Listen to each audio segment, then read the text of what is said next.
Bismillahirrahmanirrahim. Okay. Today our topic of discussion is gradient descent algorithm. Actually, ये हमारा जो topic है, जैसे आपने देखा है कि हम ऑप्टिमाइजेशन टेक्निक्स के ऊपर डिस्कशन कर रहे हैं। हमने वेरियस मेथड्स देखे। एक तो बहुत ही बेसिक सा मेथड्स है, यू नो के what is mean by optimization of a function. अगर आप रिकॉल करें, ऑप्टिमाइजेशन ऑफ अ फंक्शन का मतलब होता है टू मैक्सिमाइज या मिनिमाइज द फंक्शन। आप जब फंक्शन को मैक्सिमाइज या मिनिमाइज करते हैं, चाहे वो फंक्शन वन वेरिएबल का हो या टू वेरिएबल्स का हो, आ, या मोर देन टू वेरिएबल्स का हो, उसमें ऑप्टिमाइज मतलब फंक्शन को मिनिमाइज मैक्सिमाइज करने का मतलब एक्चुअली ये होता है कि हम ऐसा पॉइंट फाइंड करना चाहते हैं, हम ऐसा पॉइंट सर्च करना चाहते हैं कि सर्च डेट जहाँ पे फंक्शन की वैल्यू या तो मैक्सिमम हो जाए या मिनिमम हो जाए। सो ये भी हमारे पास एक एल्गोरिदम है, और ये एल्गोरिदम एक्चुअली ऐसा एल्गोरिदम है जो कि actually this is a numerical technique. Numerical technique कह सकते हो, या इसको हम आइटरेटिव टेक्निक भी का नाम भी दे सकते हैं। आइटरेटिव टेक्निक या न्यूमेरिकल टेक्निक का एक्चुअली मीनिंग ये होता है कि हम अपने काम को उस वक्त तक कंटिन्यू रखेंगे, मतलब बार बार प्रोसेस को रन करेंगे अनटिल एंड अनलेस हमें ये डिजायर्ड रिजल्ट जो हमें नहीं मिल जाता। आइटरेटिव टेक्निक का एक्चुअली मीनिंग है। सो this is an iterative technique. It means के हम इसमें अपने प्रोसेस को रन करते रहेंगे अनटिल एंड अनलेस हमारा फंक्शन ऑप्टिमाइज ना हो जाए। और मेनली ये जो हमारा मेथड है, this method is use to minimize the function. और ये हमारा जो मेथड है, ये काफी ज्यादा मशीन लर्निंग के अंदर इस मेथड को यूज किया जाता है to minimize the usually loss function होता है यूजुअली, जिसको हम मिनिमाइज कर रहे होते हैं। समटाइम्स दूसरे डिफरेंट फंक्शंस और भी फंक्शंस हो सकते हैं। समटाइम्स ये हमारे पास कॉस्ट का फंक्शन हो सकता है, हम चाहते हैं हमारी कॉस्ट मिनिमाइज हो किसी तरह से। तो ग्रेडियंट डिसेंट एल्गोरिदम जो है फंक्शन को मिनिमाइज करने के लिए यूज किया जाता है।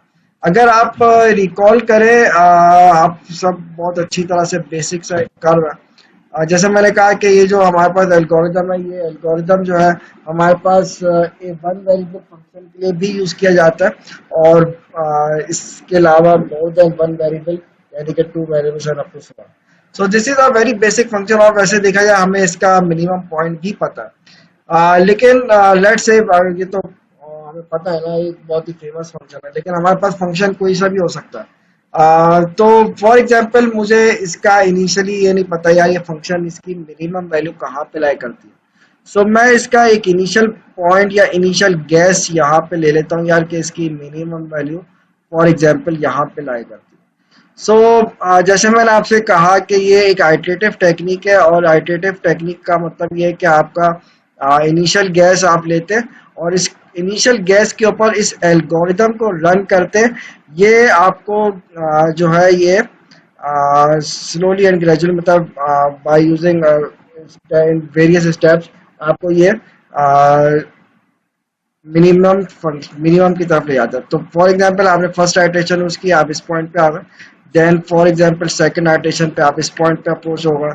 थर्ड आइटरेशन पे हो सकता है आप यहाँ पे आ गए। फोर्थ आइटरेशन में माइट बी पॉसिबल यहाँ पे आ गए, इस पॉइंट पे आ गए।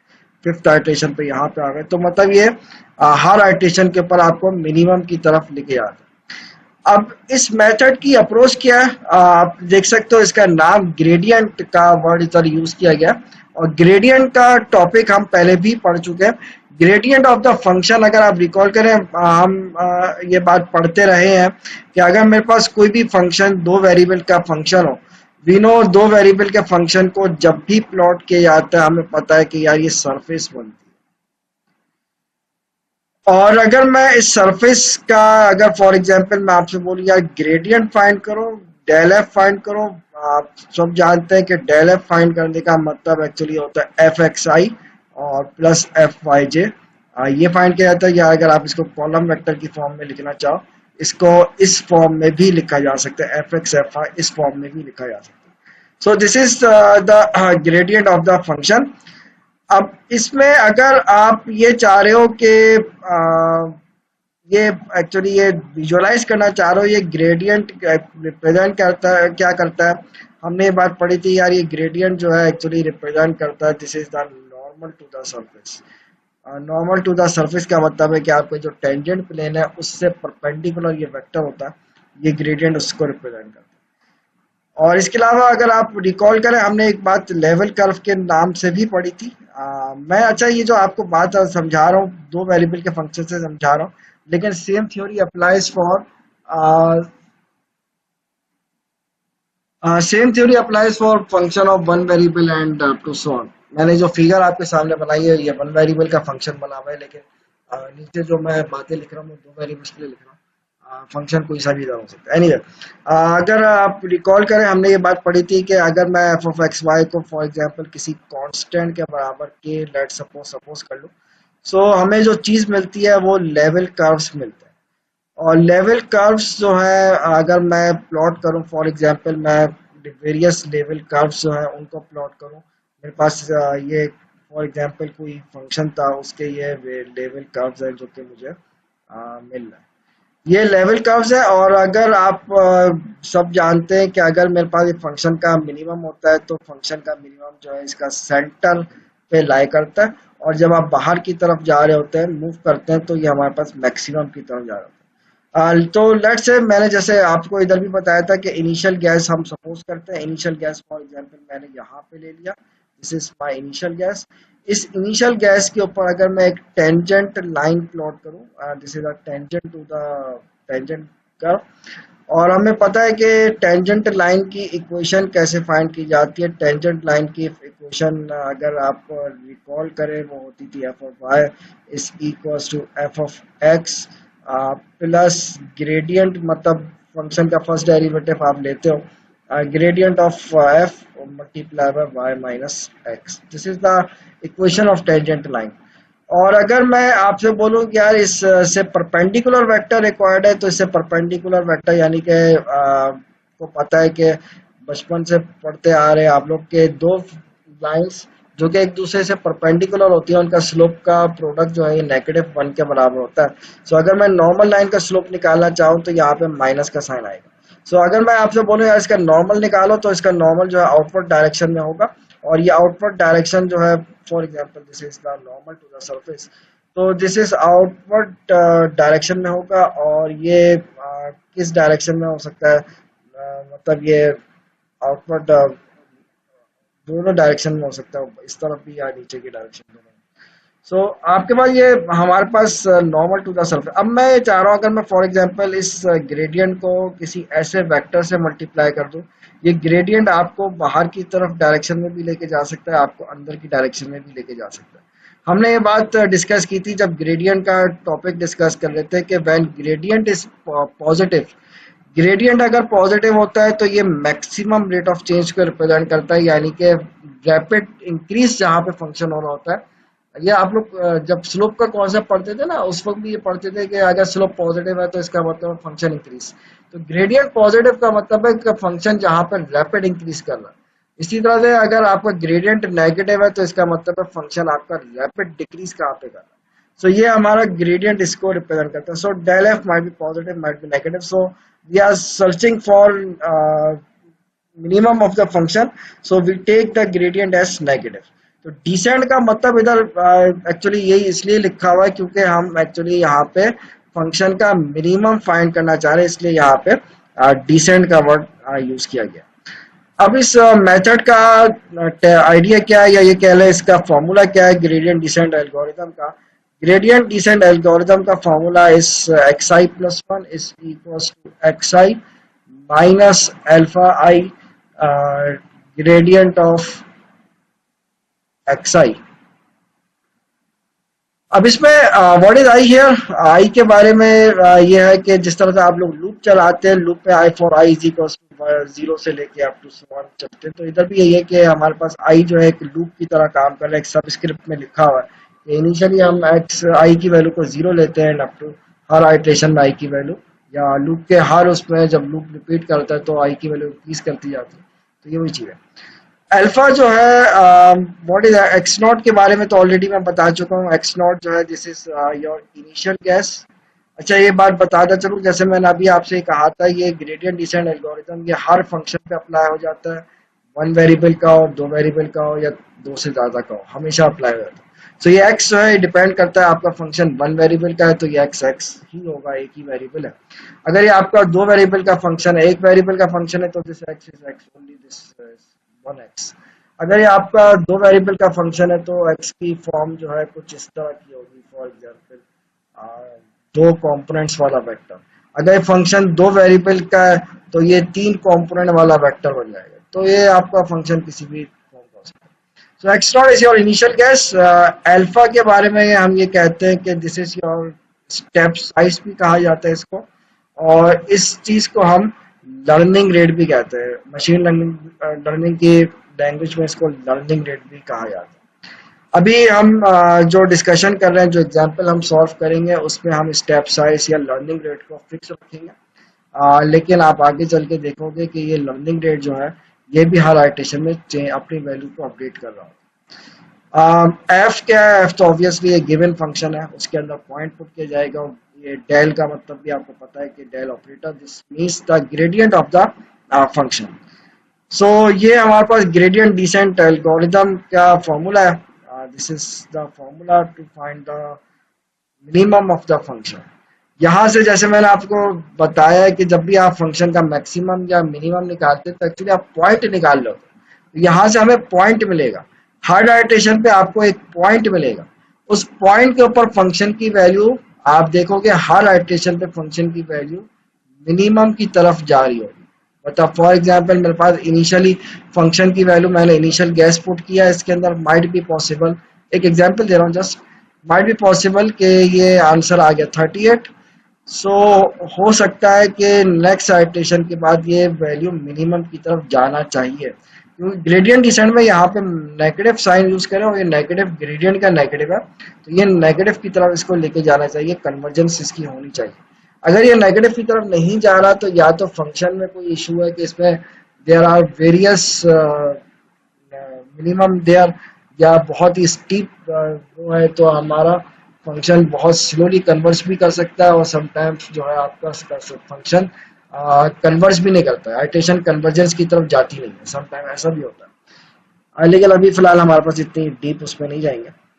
सो एनीवे, तो फर्स्ट आइटरेशन में माइट बी पॉसिबल 38 हो गया, सेकंड आइटरेशन में माइट बी पॉसिबल ये 2.1 हो गया।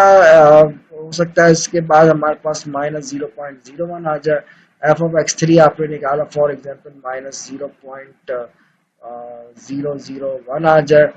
फोर्थ आइटरेशन आप निकालें तो हो सकता है कि आपके पास -0.0.0104 इस तरह आ जाए। सो ये हमारे पास आप देखोगे कि हर आइटरेशन पे फंक्शन की वैल्यू मिनिमम की तरफ जाएगी। अब स्टूडेंट्स ये पूछते हैं कि इसका स्टॉप कब करना है, या हमें सवाल को रोकना कब है, हमें अपना काम को रोकना कब है। तो ये वैसे तो अगर पेपर पॉइंट ऑफ व्यू से बात की जाए तो पेपर पॉइंट ऑफ व्यू से तो ऑब्वियसली सवाल की लेंथ के हिसाब से डिपेंड करता है। समटाइम क्वेश्चन में ये मेंशन होता है कि नंबर ऑफ आइटरेशंस मेंशन होती है कि यार इतनी आइटरेशंस करो, चाहे कन्वर्जेंस हो या ना हो, बस बोल देता है इतनी आइटरेशन करके रुक जाओ। समटाइम्स ये होता है कि ये बोलता है कि यार आप जो है ना थ्री सिग्निफिकेंट डिजिट तक आप इसको एक्यूरेट लें, समटाइम्स कहता है 2 सिग्निफिकेंट डिजिट तक एक्यूरेट लें। सो ये डिपेंड करता है क्वेश्चन की स्टेटमेंट के ऊपर या आपकी अपनी रिक्वायरमेंट के ऊपर, आप कितने सिग्निफिकेंट डिजिट तक सेम लेना चाह रहे हैं। जैसे अभी जो मैंने एग्जाम्पल आपके सामने लिखी है, इस एग्जाम्पल में आप देख सकते हो ये 3 सिग्निफिकेंट डिजिट तक आंसर सेम आ रहा है।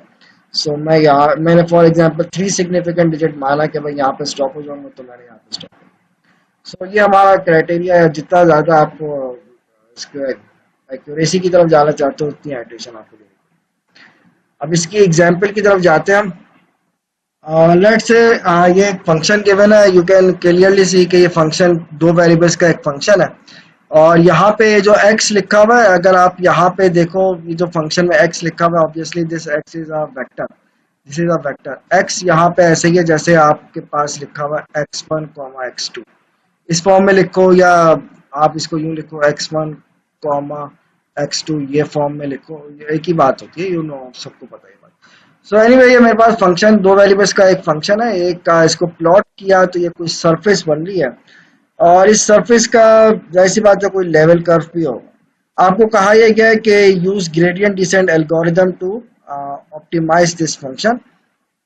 और अगर आप इसमें एक बात देखो तो अगर फॉर एग्जांपल जैसे आप देख सकते हो ये वाली फिगर को अगर आप देखो, दिस वन, ये आप देख सकते हो ये इसका एक लेवल कर्व है, जो कि गिवन है।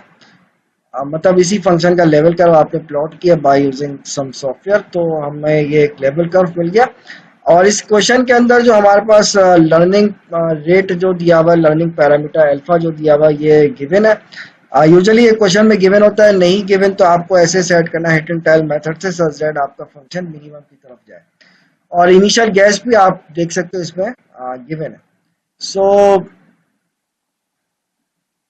ये हमारे पास एक इनिशियल गैस दिया हुआ 2,2 पे इनिशियल गैस है। वैसे तो फिगर से क्लियरली समझ में आ रहा है कि जो सबसे इंटीरियर में जो हमारे पास ब्लू वाले कर्व है, सबसे इंटीरियर में जो ये ब्लू वाला कर्व है, यहाँ पे फंक्शन का मिनिमम लाई करेगा। और इनिशियल गैस जो ये हमारा ये एक्स नॉट यहाँ पे रेड वाले कर्व के ऊपर इनिशियल गैस है। सो ये तो आपने लेवल कर्व बना लिया ना, इससे आपको फिर भी आइडिया हो गया। तो आप इसमें ऐसे ही रफली एक जितना ज्यादा क्लोज आप अंदर वाले कर्व के ले सकते हो उतना आप ले, लेकिन ऐसी बात है आप इसको जितना मैग्नीफाई करते जाओगे तो ये मिनिमम और अंदर की तरफ जाएगा। सो एनीवे मुझे ये पॉइंट रिक्वायर्ड है, मैं इसमें ग्रेडियंट डिसेंट एल्गोरिथम इसमें यूज करूंगा। तो फंक्शन जो मुझे दिया हुआ था मैं इस फंक्शन के ऊपर वर्किंग करता हूँ। फर्स्ट ऑफ ऑल मैं इस फंक्शन का ग्रेडियंट फाइंड करता हूँ डेल एफ के नाम से। सो डेल एफ अगर आप इसका निकालो, डेल एफ इसका डेरिवेटिव्स निकलेंगे which is 8x1 and plus 3x2 and minus 5x2 और -5। मैंने कुछ गड़बड़ की, हाँ ये गलत कर दिया, sorry. We know the formula of gradient descent algorithm. Gradient descent algorithm का formula is xi plus 1 is equals to xi minus alpha times of gradient of xi. So gradient जैसे आप देख सकते हो हमने एक gradient निकाल लिया। इस gradient के अंदर हम बारी बारी, अगर मैं फर्स्ट आइट्रेशन की बात करूं तो आइट्रेशन नंबर 1 के अंदर इनिशियली आई की value will be equals to 0। So i की वैल्यू 0 पे, यानी कि मेरे पास x1 is equals to x dot minus alpha given to you is 0.135। और ग्रेडियंट के अंदर आप जब इसके अंदर पॉइंट पुट करोगे 2,2, सो जो आंसर आएगा हम ये पूरा फाइनली लिख देंगे। x डॉट भी आपको गिवन है 2,2, और इसको जब आप फाइनली सिंप्लीफाई करेंगे, this is the result of simplification. x1 की वैल्यू आ रही है -2 0.2275 और x2 की वैल्यू जो आ रही है वो 0.38 आ रही है। अच्छा, अब जैसे मैंने आपको अभी थोड़ी देर पहले एक बात बताई थी कि हमारे पास जब भी आप ये काम करते हो तो हमारे पास हर आइट्रेशन में फंक्शन की वैल्यू मिनिमम की तरफ जाती है। तो आप देख लो पहले 38 थी पे 2 एक एग्जाम्पल मैंने ली थी। अब आप इस एग्जाम्पल जो अभी हम करंटली एग्जाम्पल कर रहे हैं इसमें आप ये प्रैक्टिकली आप देख सकते हो कि इसमें भी वाकई ऐसे ही हो रहा। इनिशियली आप जब इनिशियल पॉइंट आपने जब फंक्शन के अंदर पुट किया, आप देख सकते हो इनिशियल पॉइंट जो आ रहा है वो 19 आ रहा है। और जब आपने एक आइट्रेशन सिर्फ रन की, सिर्फ एक आइट्रेशन पे 19 से पॉइंट आप देख सकते हो 0.0399 पे पहुंच चुका है। सो जैसे हमने कहा है कि इसमें बहुत फास्ट रेट के साथ इसमें मिनिमम की तरफ फंक्शन जाता है, बिकॉज ग्रेडियंट जो है ये रैपिड चेंज को रिप्रेजेंट करता है। सो ये हमारे पास फर्स्ट आइट्रेशन थी। इसी तरह से सेकंड आइट्रेशन पे आप जब जाओगे, सेकंड आइट्रेशन पे यही सेम फॉर्मूला लगेगा। अब जो हमारे पास अपडेटेड पॉइंट था वो यूज किया जाएगा -0.2275 और 0.38 ये आप पुट करेंगे। ग्रेडियंट जो आपने निकाला है उसके अंदर ये पॉइंट पुट करेंगे, सिंप्लीफाई करेंगे, ये एक नया पॉइंट आपको मिल जाएगा। नया पॉइंट जो आ रहा है आप अगेन देख सकते हो, अभी प्रीवियस आइट्रेशन में जो फंक्शन की वैल्यू आई थी वो 0.0399 आई थी। इस आइट्रेशन में फंक्शन की वैल्यू मजीद मिनिमम की तरफ, मतलब और छोटी वैल्यू की तरफ जा रही है। और ये बात आप फिगर के अंदर भी क्लियरली देख सकते हो। इनिशियली आप एक्स नॉट रेड कर्व पे खड़े हुए थे, फिर हमारे पास मिनिमम की तरफ पॉइंट गया, x1 पे आ गया, फिर और फंक्शन मिनिमम की तरफ जा रहा है। जैसे मैंने आपको फर्स्ट स्लाइड में दिखाया था पैराबोला से, आपका फंक्शन आहिस्ता आहिस्ता मिनिमम की तरफ जाता है, हर आइट्रेशन पे मिनिमम की तरफ जाता है। आहिस्ता आहिस्ता तो नहीं कहना चाहिए। ओके, देन नेक्स्ट आइट्रेशन में अब आपका जो अपडेटेड पॉइंट आया वो पुट किया, तो अगेन पुट करने के बाद जो पॉइंट आया, इस पॉइंट को जब गिवन फंक्शन में पुट किया, यू कैन सी के फंक्शन में और ज़्यादा मिनिमम की तरफ गया है, -2.33 की तरफ गया है। तो इसलिए आप देख सकते हो कि हर आइट्रेशन के ऊपर हमारे पास फंक्शन की वैल्यू कम होती जा रही है, और लास्ट आइट्रेशन में यहाँ पे स्टॉप कर दिया वैसे। लेकिन मैंने आपको जैसे बताया, स्टॉपिंग क्राइटेरिया या तो क्वेश्चन में मेंशन होता है या फिर आप अपने हिसाब से इसको सेट करते हैं। सो मैंने इसमें आइट्रेशन यहाँ पे आके स्टॉप कर दी, बिकॉज आप इसमें देख सकते हो जो ये वाली आइट्रेशन में मेरे पास जो वैल्यू आई है फंक्शन के अंदर पुट करने के बाद, दैट इज -2.365, और पिछली वाली आइट्रेशन में -2.3 आ रही थी। सो मेरे पास वन सिग्निफिकेंट डिजिट तक आंसर सेम आ चुका है, तो मैंने यही क्राइटेरिया सेट किया हुआ था कि भाई वन सिग्निफिकेंट डिजिट तक आंसर सेम आएगा, मैं वहां पे आके स्टॉप कर जाऊँ। सो मेरे पास जो x की वैल्यू आई है, इस x की वैल्यू को ऑप्टिमल सोल्यूशन क्यों कह रहे हैं, 0.5 0.5। अगर आप ये वाली जो वैल्यू आई है 0.4928, और ये आई है 0.5583, अगर आप इसको इसके प्रीवियस आइट्रेशन से मैच करें, विच वॉज 0.3879 और दिस इज 0.5398, तो आप देख सकते हैं कि ये तकरीबन 0.5 पे ही अप्रोच कर रहा है। सो मतलब आप देख सकते हो 0.4928 हो गया, दैन 0.5583, तो ये ज़्यादा डिफरेंस नहीं था, तो इसलिए हमने इसको राउंड ऑफ करके कह दिया कि भाई ये हमारा ऑप्टिमल सोल्यूशन है। ऑप्टिमल सोल्यूशन का एक्चुअली मतलब ये होता है कि आप जब भी फंक्शन का मैक्सिमम या मिनिमम निकालते हो, तो उसके लिए एक पॉइंट चाहिए, निकालते हो ना कि यार ये पॉइंट है जहाँ पे फंक्शन की वैल्यू सबसे छोटी है, ये वो पॉइंट निकाला है जहाँ पे फंक्शन की वैल्यू सबसे मिनिमम आ रही है। सो this is the gradient descent algorithm. Question के पॉइंट ऑफ व्यू से देखा जाए तो क्वेश्चन इसके बहुत इजी है। थोड़ा सा बस मैंने कॉन्सेप्ट दिया है आप लोग को, तो